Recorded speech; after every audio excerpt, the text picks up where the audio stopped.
report and the absolute most fascinating story of the day.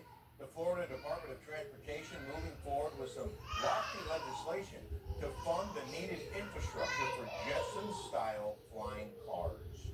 The legislation officially takes effect July 1st as the state preps for the future of electric vertical takeoff and landing vehicles. That's a thing. Here's senior correspondent John Huddy for more on this futuristic story.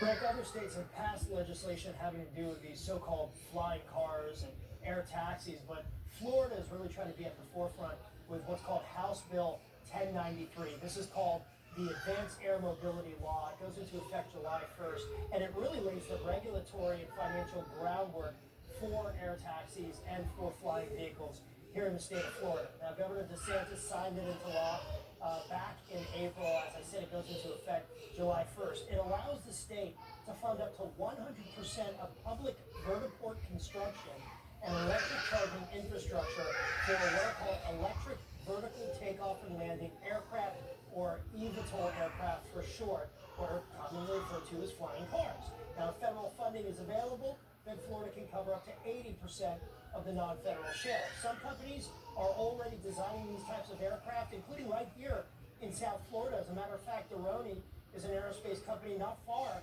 from our studios here in Boca Raton that's already developed a prototype of an eVTOL aircraft. The co-founder of that company, Doron Menninger, is an Israeli-American designer and entrepreneur. And speaking of Israel, Israel is at the forefront of a lot of these types of eVTOL aircraft, and actively working with U.S. companies, engineering firms, and even the U.S. government in developing eVTOL aircraft and getting them ready for flight here in the United States. And speaking of South Florida, in Miami, the luxury skyscraper called the Paramount actually has a skyport designed specifically for flying taxis to land and take off from at some point very soon. Now, Florida, as I said, Rick, is definitely at the forefront, but other states, including Texas, Utah, Pennsylvania, are trying to become really hubs for basically the vertical aircraft for these vehicles. The U.S. Department of Transportation, the DOT, and the FAA have also launched basically trial and testing programs across 26 states. So the bottom line is the future is here, and we're going to see these flying taxis very soon. But don't get ready to go out and buy them. They range anywhere from $190,000 to $500,000. You also have to have a specialized pilot license to be able to fly them. Rick?